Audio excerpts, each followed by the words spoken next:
Hello students, welcome to Magnet Brains. मैं रूपाली वर्मा।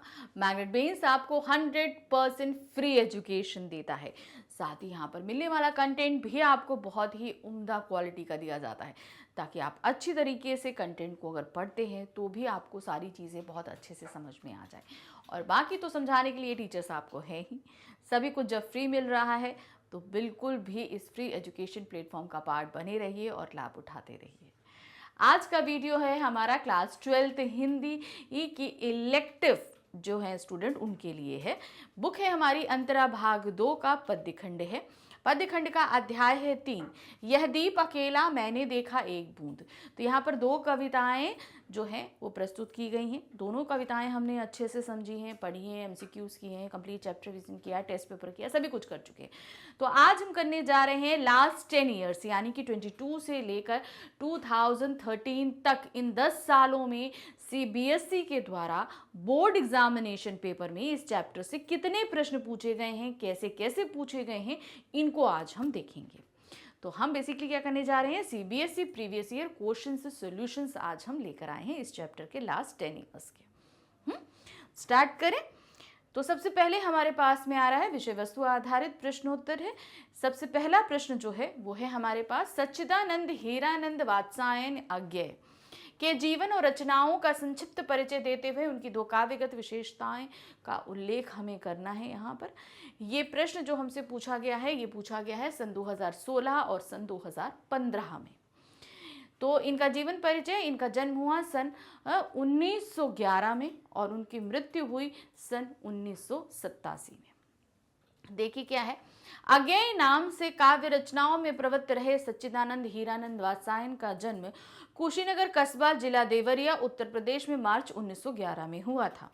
विज्ञान के विद्यार्थी रहे अज्ञेय ने अंग्रेजी विषय में एमए किया। क्रांतिकारी आंदोलनों में भाग लेने के कारण अज्ञेय को 4 वर्षों तक जेल में रहना पड़ा। आपको सभी को पता है कि उसी समय स्वतंत्रता संग्राम भी चल रहा था, तो उसी के कारण उन्हें जेल में भी रहना पड़ा। वर्ष 1987 में उनका देहावसान हो गया। अब इनकी भाषा, शिल्प और काव्यगत विशेषताओं को ध्यान से देखिए। अज्ञेय का भाषा सामान्य बोलचाल की भाषा है। अज्ञेय प्रयोगवादी काव्य आंदोलन के प्रवर्तक माने जाते हैं। ऐसी भाषा में काव्य का सृजन चुनौतीपूर्ण होता है। सामान्य भाषा के माध्यम से सृजनात्मक चेतना पैदा करना सरल नहीं है। अज्ञेय ने काव्य के भाव पक्ष तथा कला पक्ष में नए प्रयोग किए और हिंदी कविता को नया आयाम दिया। तो इनकी कविताओं में हम देखेंगे, जो पहले, हम उन अज्ञेय के बाद के कवियों की बात नहीं कर रहे हैं, जो पहले कवि रहे उनसे, उनकी काव्य जितने भी हम पढ़ते हैं और अज्ञेय के जब काव्यों को पढ़ते हैं तो उनमें हमें बहुत ज़्यादा नयापन लगता है, सरसता लगती है, सरलता लगती है, क्योंकि इनके जितनी भी भाषाएं, इन्होंने साधारण बोलचाल की भाषाओं में रचनाएं करी हैं। उन्होंने भावपक्षीय क्षेत्र में मानवतावादी भावना, प्रकृति के विविध रूपों का चित्रण तथा प्रगतिवादी चेतना को महत्व दिया है। कला पक्ष में बिंब तथा प्रतीकों के सुंदर प्रयोग द्वारा ही उन्होंने प्रयोगवाद को महत्वपूर्ण बनाया है। उनकी कविता में शांत, श्रृंगार तथा करुण रसों की योजना के साथ प्रेम, रहस्य तथा बौद्धिकता की अनुभूति को स्थान मिला है। तो मतलब हम देखेंगे कि इन्होंने जो मानवीय जीवन के सभी क्षेत्रों को कवर अप किया है अपनी काव्य के अंतर्गत, चाहे करुण हो, प्रेम हो, सौंदर्य हो, सौहार्द हो, सभी कुछ इन्होंने अपनी कविताओं में लिया है। अज्ञेय ने कविता के परिकृष्ट तथा परिमार्जित खड़ी बोली के प्रयोग का समर्थन किया है। तो आपको खड़ी बोली भी इनकी भाषा में मिलेगी। भाषा की विविधता उनकी कविता का गुण है। देशज शब्दों के प्रयोग से कविता में विशिष्ट बनाने का प्रयास भी अज्ञेय ने किया है। तो देशज शब्द यानी कि जो हमारे देश के ही उत्पत्ति के जो शब्द हैं वो उनकी बहुलता इनमें मिलती है। जैसे हम लोग देखते हैं तत्सम शब्दावली या तद्भव शब्दावली तो आपको रिसेंटली ही कविताओं में मिलेगी, लेकिन पहले की कविताओं में तत्सम शब्दावली होती थी, लेकिन इनके में क्या है, देशज शब्दावली हमें ज्यादा मिलती है। मुक्तक शैली के बिंबों के सहज प्रयोग कविता को लाक्षणिक बनाते हैं, यानी कि इनके बिंब जो हैं अब वो मुक्तक हैं। जैसे मोस्टली क्या है, दृश्य बिंब, श्रव्य बिंब, नासिकीय बिंब, ये सारे आते हैं, लेकिन इन्होंने बहुत सारे नए बिंबों का भी प्रयोग किया है। आगे की मुक्तक छंद की कविताएं लिख के निराला को अतुकांत काव्य चेतना को भी आगे बढ़ाया। अतुकांत, जहां पर कविताओं में तुकांत नहीं मिलते हैं छंदों में, ये जो प्रवृत्ति है पैदा करी किसने शुरू करी थी? निराला जी ने शुरू करी थी, मगर अज्ञेय ने इस पद्धति को आगे बढ़ाया है। अज्ञेय ने कविता में बेवजह अलंकारों को महत्व नहीं दिया है। उनकी कविताओं में परंपरागत अलंकारों का सुंदर प्रयोग मिलता है। मानवीयकरण कवि का सबसे प्रिय अलंकार है, मतलब उनको जो सबसे प्रिय है वो है मानवीयकरण अलंकार। अज्ञेय ने हिंदी कविता को अपनी रचनाओं के माध्यम से नई दिशा दी है। अज्ञेय के बिना आधुनिक हिंदी कविता की पूर्णता संभव नहीं है। अगर उनकी रचनाओं को हम देखेंगे तो हमें बहुत सारा नयापन मिलता है। इसलिए आधुनिक कविता जगत में अगर हम कविताओं को पढ़ना चाहते हैं तो अज्ञेय की कविता के बगैर वो जगत हमें अपूर्ण प्राप्त लगता है। अब आते हैं, दूसरा प्रश्न है हमारे पास में, काव्यांश की सप्रसंग व्याख्या करनी है। यानी कि अब हमारे सामने कुछ काव्यांश रखे जाएंगे, अलग अलग सालों में पूछे गए हैं, इनका सप्रसंग हमें व्याख्या करनी है। तो सबसे पहला जो हमसे पूछा गया है काव्यांश, ये हमसे पूछा गया है सन 2014 में। यह दीप अकेला से है। यह दीप अकेला स्नेह भरा है, गर्भ भरा मद माता, पर इसको भी पंक्ति को दे दो। यह जन है गाता गीत जिन्हें फिर और कौन पाएगा, पन डुब्बा ये मोती सच्चे फिर कौन कृति लाएगा। यह समिधा ऐसी आग हटीली बिरला सुलगाएगा, यह अद्वितीय यह मेरा यह मैं स्वयं विसर्जित। यह दीप अकेला स्नेह भरा गर्भ भरा मद माता, पर इसको भी पंक्ति को दे दो। तो यहाँ पर उन्होंने दीपक के माध्यम से बताया है कि मनुष्य के अंदर बहुत सारे गुण होते हैं, बहुत सारी अच्छाइयाँ होती हैं। ये सारे गुण और अच्छाइयाँ तब तक जो है निरर्थक है जब तक वो समाज में विलित नहीं होता है। जब वो समाज में सम्मिलित हो जाता है तो उसके गुण कारगर हो जाते हैं। इससे उस मनुष्य को भी लाभ मिलता है, समाज को लाभ प्राप्त होता है, राष्ट्र को लाभ प्राप्त होता है। तो इसका उदाहरण देते हुए उन्होंने जहां कवि और पनडुब्बा अर्थात गोताखोर का उदाहरण यहाँ प्रस्तुत किया है। तो संदर्भ लिखेंगे, आपको पता है कि सप्रसंग व्याख्या में संदर्भ जो है वो मैंडेटरी है, आपको लिखना ही लिखना है। क्या है? प्रस्तुत काव्यांश पाठ्यपुस्तक अंतरा भाग 2 के यह दीप अकेला नामक कविता से उद्धृत है। इस काव्यांश के रचयिता प्रयोगवादी विचारधारा के प्रमुख कवि हीरानंद सच्चिदानंद हीरानंद वात्स्यायन अज्ञेय हैं। ये कविता कवि के काव्य संग्रह बावरा अहेरी से संकलित है। तो आपको काव्य संग्रह का नाम भी याद रखना पड़ेगा। अब आते हैं प्रसंग, आखिर उन्होंने इस काव्यांश में कहा क्या है। प्रस्तुत काव्यांश में कवि ने व्यक्तिगत सत्ता को सामाजिक सत्ता से जोड़ने की बात की है।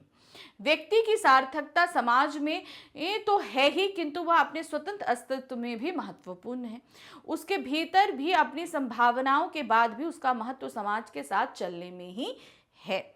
कवि अपनी इसी भावना को इस काव्यांश में स्पष्ट कर रहा है कि भाई अगर व्यक्ति अकेला है तो उसकी इंपॉर्टेंस तो है, लेकिन जब वो समाज में आ जाता है तो उसकी उपयोगिता बढ़ जाती है।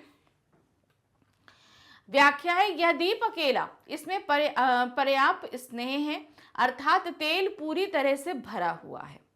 इसमें अपनी पूर्ति का गर्व है, ये मदयुक्त है। इसे दीपों की पंक्ति में मिला दो। कवि कहना चाहता है कि व्यक्ति सब कुछ, सर्वशक्तिमान, सर्वगुण संपन्न, किंतु यदि वह अकेला है तो ना समाज को उसका लाभ मिलेगा, ना उसकी शक्ति का समुचित उपयोग होगा। इस व्यक्ति के पास ऐसे गीत हैं जिन्हें कोई और नहीं सुना सकता। यानी कि जैसे कोई कवि है, उसके पास बहुत रचनाएं हैं, बहुत गीत हैं, मगर उसे कोई और नहीं बता सकता। अगर वो समाज में सम्मिलित नहीं होगा तो उसके गीतों से कोई परिचित नहीं हो पाएगा। ये ऐसा गोताखोर है जो सागर से सच्चे मोती ला सकता है। इस जैसा कृतिवान यानी भाग्यशाली समाज कहां से लाएगा? यह तो यज्ञ क्या वह समिधा है। समिधा मतलब जो हवन सामग्री, जो हम लोग लकड़ी लगाते हैं, सामग्री डालते हैं, वो सभी, जिसमें अग्नि प्रज्वलित होती है। किंतु यह ऐसा बहुतों में अकेला है। इसके अभाव में समाज रूपी यज्ञ में समिधा कौन बनेगा? यह अद्वितीय है, यह समाज का है, इसको अपने अहंग को त्यागना होगा। अहंकार यानी कि जब हमारे अंदर बहुत सारे गुण आ जाते हैं, बहुत चीज़ होती है, हमारे अंदर अहंकार आ जाता है, तो हमें अपने उस अहंकार को त्यागना होगा। इस स्नेह भरे मदमाते अकेले दीप को पंक्ति को दे दो। यानी कि ये जो गर्व भरा दीपक है, इसे जब हम समाज में सम्मिलित कर देंगे तो उसका अहंकार अपने आप मिट जाएगा, क्योंकि वो देखेगा कि उस जैसे बहुत सारे लोग समाज में हैं। अभी वो अकेला है तो उसे लगता है कि नहीं, मुझ जैसा कोई है ही नहीं। अब आते हैं दूसरे काव्यांश पे। ये काव्यांश हमसे पूछा गया है सन 2015 और सन 2014 में। क्या है ये? मधु है स्वयं काल की मौना का युग संचय, यह गोरस जीवन काम धेनु का अमृत पूत पय, यह अंकुर पेड़ धरा को रवि को ताकता निर्भय, यह प्रखत स्वयंभू ब्रह्म आयुत इसको भी शक्ति को दे दो, यह दीप अकेला स्नेह भरा है गर्व भरा मदमाता पर इसको भी पंक्ति को दे दो। तो यह दीप अकेला से भी ये लिया गया। तो सबसे पहले आप लिखेंगे संदर्भ फिर प्रसंग। क्या है? प्रस्तुत काव्यांश पाठ पुस्तक अंतरा भाग 2 के यह दीप अकेला नामक पाठ से उद्धृत है। तो जिस फॉर्म में, जैसे पाठ जो बुक है, फिर पाठ है, रचयिता है, फिर जो काव्य संग्रह है, इसी तरीके से आप संदर्भ लिखोगे हर जगह, ध्यान रखना। इस काव्यांश के रचयिता प्रयोगवादी विचारधारा के प्रमुख कवि सच्चिदानंद हीरानंद वात्सायन आज्ञे हैं। ये कविता कवि के काव्य संग्रह बावरा अहेरी से संकलित है। अब इस पूरे जो काव्यांश रखा गया था, इसमें हमें क्या बताया गया है, इसे हम संक्षिप्त में लिखेंगे। क्या है? प्रस्तुत काव्यांश में कवि व्यक्तिवाद की महत्ता को स्वीकार करते हुए समाज के निर्माण में एक व्यक्ति के विशिष्ट योगदान को अपने शब्दों में लिख रहा है। मतलब एक समाज का योगदान, जो समाज का डेवलपमेंट है या समाज बनता है, वो किसी एक व्यक्ति से नहीं बनता, वो कई व्यक्तियों के योगदान से बनता है। तो अब उस एक व्यक्ति का योगदान क्या होता है, ये चीज बताई गई है इसमें। क्या है? देखिए, प्रस्तुत काव्यांश में दीप के प्रतीकात्मक माध्यम से व्यक्ति को मधु यानी कि शहद, गोरस यानी कि दूध, अंकुरित बीज और ब्रह्म मतलब जो हमारे सृष्टि के रचयिता हैं, आदि के प्रतीकों के संबंध करते हुए समाज में उनकी महत्ता को प्रतिपादित किया गया है। कवि के अनुसार मनुष्य का व्यक्तित्व मधु यानी शहद के समान है, जो काफी समय तक संचित करने के पश्चात ही सामने आता है। यानी कि अब अगर शहद है, अगर वो अच्छा शहद है, बढ़िया शहद है, तो काफ़ी समय तक अगर उसको इकट्ठा करती है मधुमक्खी, तो जो धीरे धीरे करके इकट्ठा करती है, फिर वो हमें मिलता है, कितना फ़ायदेमंद, कितना अच्छा होता है। उसी तरह मनुष्य भी अपने अंदर गुणों को धीरे धीरे इकट्ठा करता है और बाद में समाज के लिए उपयोग में लाता है, जिसका संचय मधुरता के कटोरे और पिटारे में किया जाता है। मनुष्य का यह व्यक्तित्व कामधेनु के अमृत रूपी पवित्र दूध के समान है। कामधेनु अर्थात गाय है हमारी, उसको हम लोग कामधेनु कहते हैं। तो उसका फायदा समाज को कैसे प्राप्त होता है? जैसे दूध के बहुत सारे फायदे होते हैं। जिस प्रकार कामधेनु का दूध पावनता एवं शक्ति प्रदान करता है, ठीक उसी प्रकार मनुष्य अपने व्यक्तित्व के शक्तिवर्धक गुणों से समाज का हित करता है। अब हमारे जो गुण है उससे क्या है, हम समाज को शक्ति प्रदान करते हैं। मनुष्य का यह व्यक्तित्व अंकुर की तरह समस्त बाधाओं को तोड़कर बाहर आने की क्षमता रखता है। अंकुर क्या होता है? किसी भी बीज में, जैसे आप लोग घर में ही देखिए स्प्राउट्स हम लोग करते हैं ना, तो एक बीज होता है, उस बीज के अंदर से कैसे एक जरा सा कहीं से रास्ता लेकर एक अंकुर फूटता है ना, तो वो क्या होता है, कठोर कवच को तोड़ के वो अंकुर बाहर आता है। तो मनुष्य भी क्या है, अपनी जीवन की जो कठिनाइयां हैं उनको तोड़कर बाहर आता है उसके गुण। यह मनुष्य प्रकृति से ही उत्पन्न है। मनुष्य प्रकृति की छाती को फाड़कर उसमें निहित संपदा को अर्जित करते हुए सूर्य की ओर देखता है। व्यक्ति प्राकृत स्वयंभू ब्रह्म के श्रद्धेय है, वह स्वयं जीवों से पृथक है, उसकी सत्ता सबसे अलग है। देखिए यहाँ पर बहुत सारे प्राणी हैं पृथ्वी पर, लेकिन मनुष्य की सत्ता अलग है, क्योंकि मनुष्य क्या है, पूरे समाज को, पृथ्वी को, प्राणियों को हर तरीके से लाभ पहुंचा सकता है। जैसे कि ब्रह्म की उत्पत्ति स्वयं हुई तथा उन्होंने अपनी शक्ति से सृष्टि के सृजन के लिए रचनात्मक कार्य किए, वैसे ही व्यक्ति की समिष्ट अर्थात समाज की शक्ति की आवश्यकता है। भले ही उसमें शक्ति निहित हो, वह विशिष्ट है, किंतु उसकी शक्ति को क्रियान्वित करने के लिए उसे समाज रूपी शक्ति के साथ जोड़ना आवश्यक है। तो एक मनुष्य के अंदर बहुत सारी शक्तियां हैं, गुण हैं। अब उन सारे गुणों का फायदा उठाने के लिए क्या करना पड़ेगा, उसे समाज के साथ जोड़ना पड़ेगा। कवि का मानना है कि व्यष्टि का निर्माण मधु, दूध और अंकुर के समान स्वयं होता है। जैसे कि अंतर्निहित शक्ति के कारण ही इसका अस्तित्व है, वैसे ही व्यक्ति की असीम शक्ति निहित है, किंतु उसकी शक्ति की सार्थकता केवल समष्टि के साथ है। यानी कि जब वो सभी के साथ मिलेगा तभी उसका वो क्या है, वो उसके जितने गुण हैं वो कारगर है। और वृष्टि यानी कि अंदर ही अंदर बहुत सारी अच्छी, वृष्टि का मतलब क्या, हमारे अंदर व्यक्तिगत रूप में बहुत सारी चीजें हैं। अब समिष्ट मतलब हमारे वो सारे गुण सभी को के साथ मिलकर फायदा पहुंचा रहे हैं। व्यष्टि अपने आप में विशिष्ट है, किंतु उसकी विशिष्टता तभी सार्थक है जब वह समिष्ट का एक विशेष अंग बन जाती है। हमारे अंदर की खूबियां जो हैं वो विशिष्ट हैं, वो किसी और में नहीं होंगी, लेकिन ये फायदेमंद कब है, जब वो समाज को फायदा पहुंचाती है। अब आते हैं विषय वस्तु आधारित लघुत्तरीय प्रश्नोत्तर पे, यानी कि पूरे संपूर्ण पाठ पे अब हमसे जो प्रश्न पूछे गए हैं पिछले 10 सालों में उनको हम देखेंगे। यहाँ पर देखिए 2 प्रश्न रखे गए हैं, दोनों लगभग एक तरीके से एक ही चीज को पूछ रहे हैं लेकिन अलग अलग सालों में। क्या है, यह दीप अकेला के आधार पर वृष्टि और समिष्ट पर लेखक के विचारों की टिप्पणी कीजिए। यह प्रश्न हमसे पूछा गया सन 2017 में। यह दीप अकेला स्नेह भरा के आधार पर बताइए कि वृष्टि का समिष्ट में विलय क्यों और कैसे संभव है। यह प्रश्न हमसे पूछा गया सन 2016 में। ठीक है, अब एक ही जैसे प्रश्न को 2 अलग अलग सालों में पूछा गया। आंसर देखिए, दीप व्यक्ति का प्रतीक है जबकि पंक्ति समाज का प्रतीक है। समाज का निर्माण व्यक्ति से होता है, व्यक्ति का हित समाज के साथ है। वृष्टि की शक्ति समिष्ट में अंतर्निहित होती है, समिष्ट में विलय से ही वृष्टि की सार्थकता है। कवि दीप यानी व्यक्ति का वृष्टि का विशेषताओं से परिचित है, यानी कि कवि जो है वो उसके अंदर जो विशेषताएं हैं उनसे परिचित है। वह जानता है दीप अकेला भी आत्मविश्वास को जीवित रख सकता है, किंतु उस आत्मविश्वास की सार्थकता पंक्ति के साथ मिल जाने से। हम अगर अकेले हैं तो हमारे अंदर आत्मविश्वास तो है, लेकिन हमारे इस सारे आत्मविश्वास का फायदा किससे होगा, जब हम सबके साथ मिलेंगे तो उससे सभी को फायदा होगा।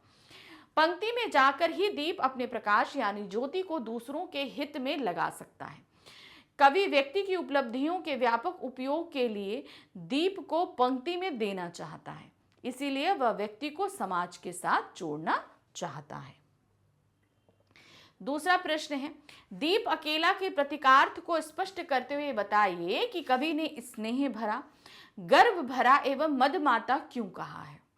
तो आपको दीपक के अंदर ये सारी चीजें उन्होंने क्यों बताई हैं ये हमें बताना है। ये प्रश्न 2015, 2014 और 2013 में, इन 3 सालों में ये पूछा गया, 13, 14, 15 में पूछा गया। क्या है, कवि अज्ञेय अस्तित्ववादी है, मनुष्य की अस्मिता तथा दक्षता पर उन्हें भरोसा है। यह दीप अकेला कविता में दीप को प्रतीक के रूप में रखकर अज्ञेय ने मनुष्य की क्षमता और विशेषताओं को दर्शाया है। दीपक की भी देखिए बहुत सारी विशेषताएं होती हैं, अगर एक दीपक भी जल जाए तो अंधेरे कमरे में उजाला कर देता है, लेकिन उसकी रोशनी कैसे बढ़ती है, जब वो पूरी दीपक की पंक्तियों में आ जाता है तो वो पंक्तियां, उजाला और ज्यादा बढ़ जाता है ना। उसी तरह वे मानते हैं कि व्यक्ति अपनी छोटी सी हैसियत से भी अपने आत्मविश्वास तथा मनुष्यता के प्रेम के कारण स्नेह, गर्व और आशावादी मस्ती में लीन रहता है। कवि अज्ञेय व्यक्ति के इस गुण के कारण उसे स्नेह भरा, गर्व भरा और मदमाता कहते हैं, लेकिन वह व्यक्ति की इस विशिष्टता को समाज के अंतर्निहित करने के लिए उन्हें समाज का अंग भी बनाना चाहते हैं। तीसरा प्रश्न है, यह दीप अकेला कविता का मूल भाव बताइए। अब ये जो हमारे सामने कविता रखी गई है इसकी मूल संवेदना या भावना क्या है, आपको ये बतानी है। ये प्रश्न 2014 में हमसे पूछा गया है। ये कविता बावरा अहेरी काव्य से उद्धत है। इस कविता में कवि ने दीप को व्यक्ति का प्रतीक माना है तथा पंक्ति को समाज का। वह व्यक्ति को समाज से जोड़ना चाहता है। उसका कहना है कि व्यक्ति चाहे तो अकेला रह सकता है, लेकिन समाज उसे एक दिशा प्रदान करता है। समाज को किसी व्यक्ति से उसके मौलिक विचारों, साहसिक कार्यों और त्यागपरक भावनाओं की अपेक्षा होती है। व्यक्ति अपने अहंग और मेरेपन की भावना छोड़कर समाज से जुड़े, यही कविता की मूल भावना है। भाई देखिए, हर व्यक्ति में अब बहुत सारे गुण होते हैं, लेकिन उसके साथ उन्हीं गुणों को लेकर अहंकार आ जाता है। वो अहंकार क्यों होता है? जब तक वो दूसरों की चीज़ों को जान या समझ नहीं पाता। जब वो समाज में विलित होता है तो वो और भी लोगों के अंदर की खाबियों से मतलब खूबियों से परिचित होता है, तो उसके अंदर का अहंकार खत्म हो जाता है और उसके अंदर के जो गुण होते हैं, जो खासियत होती है, जो विशिष्टता होती है, वो समाज को लाभ पहुंचाती है। तो यहाँ पर कवि भी यही चाहते हैं कि व्यक्ति के जितने भी गुण हैं उससे समाज को फायदा प्राप्त हो। नेक्स्ट क्वेश्चन है, यदीप अकेला कविता के आधार पर लघु मानव के अस्तित्व और महत्व पर प्रकाश डालिए। ये प्रश्न हमसे पूछा गया है सन 2013 में। क्या है? प्रयोगवाद कविता में बौद्धिकता को महत्व देता है। यहाँ प्रतीकों के माध्यम से शब्द और सत्य के अंतः संबंधों को दर्शाने का प्रयास किया गया। अब ध्यान दीजिएगा, जो शब्द होते हैं और जो सत्य होते हैं, इन दोनों के अंदर कहीं ना कहीं कोई संबंध होता है। सही बात है, सत्य को हम शब्द के माध्यम से ही व्यक्त करते हैं। तो इस कविता में क्या चीज दर्शाने की कोशिश की गई है? इन्हीं दोनों के बीच के संबंध को दर्शाया जा रहा है। यह दीप अकेला कविता में प्रकृति के एक महत्वपूर्ण आयाम के माध्यम से वृष्टि और समिष्टि के संबंध को दर्शाया गया है। यह दीप अकेला कविता में लघु मानव के अस्तित्व को सामने लाया गया। अब मानव को लघु क्यों कहा गया है? मानव की महानता किसमें है? जब उसके गुण का फायदा लोगों को हो, लेकिन जब तक वो अकेला है तब तक वो लघु है, यानी कि छोटा है। वह आत्मविश्वास से प्रदीप्त मानव है जो अपनी लघुता के बीच अपनी विशिष्टताओं के कारण प्रभावित करता है। वह अमरता का पुंज है, संघर्षों में हार नहीं मानने की क्षमता रखने वाला मनुष्य है। कवि ने दीप के माध्यम से ऐसे लघु मानव का चित्र खींचा है, किंतु वह मानता है कि इस लघु मानव अर्थात आम आदमी का अस्तित्व समाज के साथ ही सार्थक होता है। तो एक आम आदमी को जो भी अच्छाइयां हैं वो कब सार्थक होती हैं? जब वो समाज के साथ मिलता है। अब आते हैं प्रश्न संख्या 5 पे। यहाँ पर हमें काव्य सौंदर्य बताना है। ये प्रश्न हमसे पूछा गया है कब? ये प्रश्न हमसे पूछा गया सन 2016, 15 और 14 में। देखिए क्या है, यह मधु है स्वयं काल को मौना का युग संचय, यह गोरस जीवन काम धेनु का अमृत पूत पय। अब ये जो हमसे पूछा गया है, इस पंक्तियों को हमें काव्य सौंदर्य, तो काव्य सौंदर्य के अंदर भाव पक्ष कला पक्ष दोनों आएगा। तो सबसे पहले हम देखते हैं भाव पक्ष को। मानव के व्यक्तित्व की महानता दर्शाई गई है, महत्ता जो उसकी इंपॉर्टेंस है वो दर्शाई गई है, जिसका निर्माण सतत प्रक्रिया द्वारा धीरे धीरे होता है। अब हमारे अंदर जो भी गुण डेवलप होते हैं, हमारी इंपॉर्टेंस उन गुणों के माध्यम से बढ़ती है।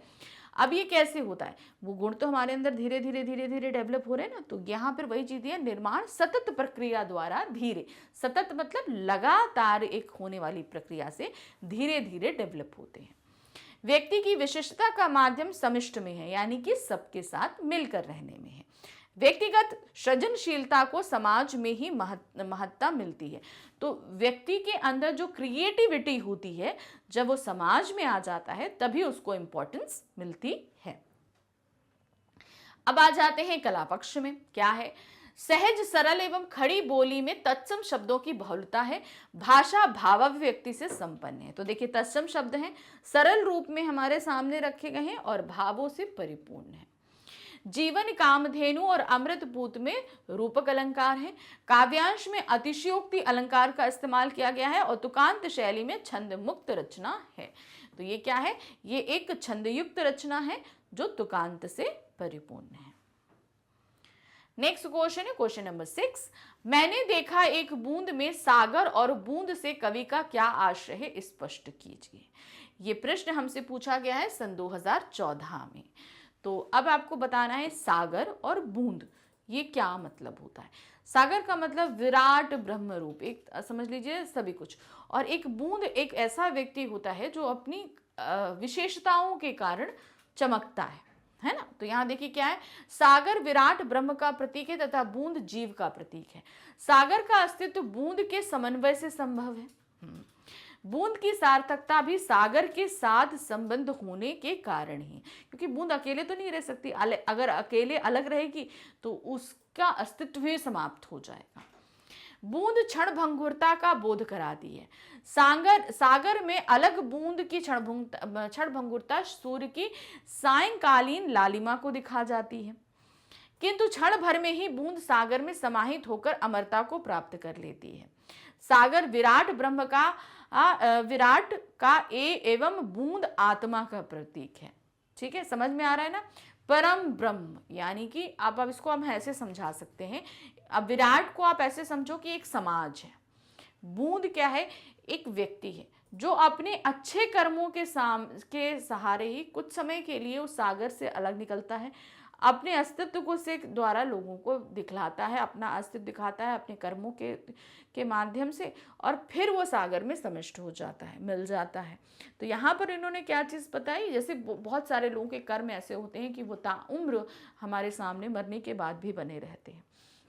तो यहाँ पर बूंद उन्हीं लोगों का प्रतीक है। जैसे बूंद सागर में मिलकर अमृत को प्राप्त करती है, उसी प्रकार आत्मा भी परमात्मा यानी विराट से मिलकर अमृत को प्राप्त करती है। प्रश्न संख्या 7 है, निम्नलिखित काव्यांश को पढ़कर उसका काव्य सौंदर्य स्पष्ट कीजिए। अब हमारे सामने फिर कुछ पंक्तियां हैं, इनका काव्य सौंदर्य हमें स्पष्ट करना है। ये प्रश्न हमसे पूछा गया है सन 2018 में। प्रश्न है, एक बूंद सहसा उछली सागर के झाग से, रंग गई क्षण भर ढलते सूरज की आग से। तो मैंने देखा एक बूंद में दिया गया है कि कैसे संध्या के समय जो बूंद सागर से निकलती है और सागर की लालिमा से वो रंग जाती है। वैसे तो बूंद का अपना कोई अस्तित्व नहीं है, लेकिन वो लालिमा से रंग गई। तो यहाँ पर इसका काव्य सौंदर्य देखिए क्या है। पहले है भाव पक्ष। कविता में कवि के दार्शनिक विचार और आत्मानुभूति की अभिव्यक्ति हुई है। कवि ने बूंद के क्षणिक अस्तित्व को महत्वपूर्ण बताया है। बूंद तथा सागर के उदाहरण से कवि ने मनुष्य आत्मा तथा विराट ब्रह्म को उसकी एकाकारिता तथा उसकी मुक्ति के भाव की अभिव्यक्ति की है। मतलब वो किस तरीके से अकेला है, मगर वो किस तरीके से सभी में विलय होकर अपनी इंपॉर्टेंस बताता है। कवि आत्मबोध द्वारा जीवन की सत्यता का दर्शन करने का पक्ष ले रहा है। अब आते हैं कला पक्ष। भाषा तत्सम शब्दावली युक्त खड़ी बोली है जिसमें भावाभिव्यक्ति की क्षमता है। अत्यंत सुंदर बिंब योजना है और दृष्टांत एवं अनुयोक्ति अलंकार यहाँ पर प्रस्तुत है। तो इस तरीके से इस पूरे चैप्टर का मतलब इन पंक्तियों का हमने भाव पक्ष और कला पक्ष आपको प्रस्तुत कर दिया। तो इस प्रश्न के साथ हमारा ये पूरे चैप्टर के पिछले पूछे गए 10 सालों के प्रश्न हमने आपके सामने प्रस्तुत कर दिए। आई होप आपको अच्छे से समझ में आ गया होगा कि कैसे कैसे प्रश्न पूछे जा रहे हैं। तो इसी तरीके से आप तैयारी अपनी करती रहिएगा। आगे अभी और भी चैप्टर्स हैं, उन्हें लेकर हम जल्दी उपस्थित होंगे और साथ मिलकर इन सभी प्रश्नों को हम देखेंगे। Thank you for watching. Bye bye.